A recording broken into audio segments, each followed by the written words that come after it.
nizungumzie kauli ya mwenyekiti wa Baraza la Maaskofu Tanzania TEC aliyoitoa Kipalapala Tabora Septemba 25 mwaka huu. Naamini wengi wenu mmemtazama na kusikia kauli hiyo katika kipande cha video klipu akizungumzia masuala ya uchaguzi na Tume Huru ya Uchaguzi.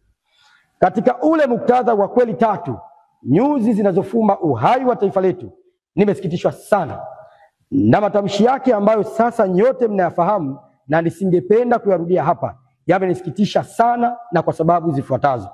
Kwanza, huyu ni kiongozi wa kiimani ambaye kwa msingi wa mafundisho ya kidini tungetarajia awe sauti ya maridhiano, mshikamano na mlinzi wa kweli. Lakini tumeona kinyume chake.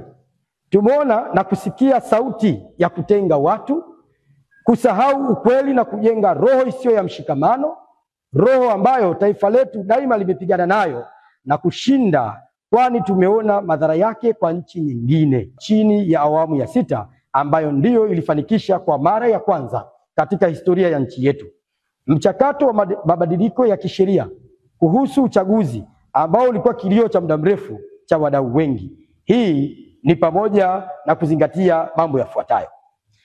Moja, Katiba ya Jamhuri ya Muungano wa Tanzania ya mwaka 1977. Katiba ya Jamhuri ya Muungano wa Tanzania ya mwaka 1977 ni sheria mama inayotoa dira, huku ikieleza kuwa wananchi ndio msingi wa mamlaka yote na serikali hupata madaraka yake kutoka kwa wananchi, ibara ya 8 ikithibitisha kuwa taifa linafuata misingi ya kidemokrasia. Ili kuhakikisha haki hizi zinafuatwa, ibara ya 74 inaunda Tume ya Uchaguzi na kuainisha taratibu zake, ikihakikisha kuwa uchaguzi unafanywa kwa uwazi, huru na wa haki. Pili, sheria ya uchaguzi wa rais, wabunge, madiwani ya mwaka 2024.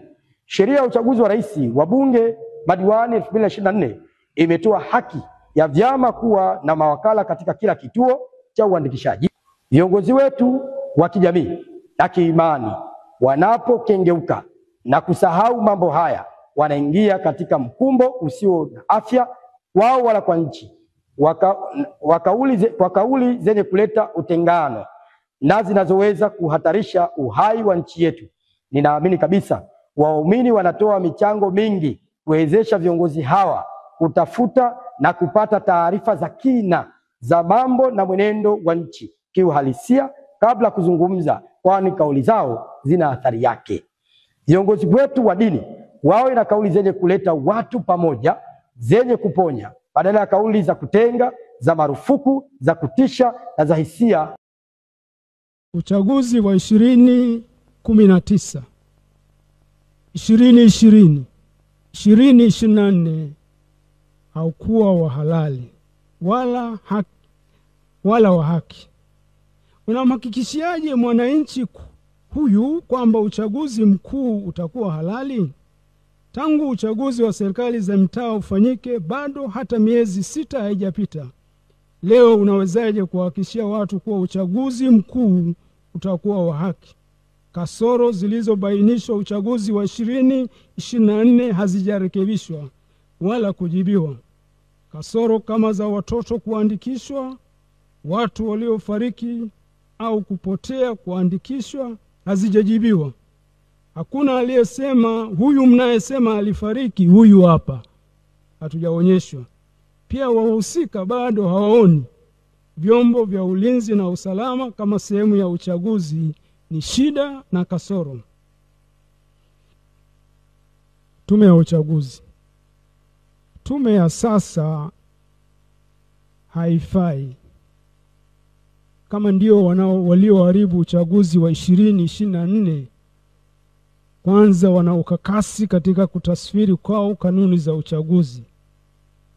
Pia kwa maeneo waliokuwa kabla na waliowateua ni ngumu kwao kusimamia haki. Huku nyuma sisi tulishapendekeza tume iweje, tukitaja mifano ya nchi jirani zinazotuzunguka. Katika hali ya kawaida, nani anaharibu amani? anayetumia nguvu na kusitiza uchaguzi uende anavyotaka yeye, au yule anayesema jamani, turudi mezani ili tuangalie mifumo yetu ya uchaguzi, kwani mfumo wa sasa hauwezi kutupatia viongozi wa haki na kweli. Kwa maana hiyo, wote waliokamatwa kwa kudai haki, wakiwemo viongozi wa vyama vya kisiasa, waachiwe haraka na bila masharti, na wengine wasikamatwe wala kusumbuliwa, na pia mihimili isiingiliwe, mbali itende kazi zake kwa haki. Demokrasia. Madikteta wengi duniani na hata hapa Afrika hawataruhusu uchaguzi ufanyike, kwani wataogopa uchaguzi ukifanyika hawatachaguliwa, na kama wataruhusu uchaguzi wataharibu mifumo ya uchaguzi ili wabaki madarakani. Tanzania hatujafika huko. Watu wasipochagua kwa uhuru, demokrasia itakufa. Hii ni nchi ya waelewa, nchi ya wastaarabu, nchi ya wachamungu na wenye kupenda demokrasia na amani. Katika misingi ya demokrasia, mamlaka ya serikali yanatokana na serikali iliyochaguliwa kihalali. Demokrasia ya ukweli, viongozi watawajibika kwa wapiga kura. Kura ni wakala wenye nguvu. Wananchi wasiporwe nguvu yao ya kupiga kura na kuchagua. Kasoro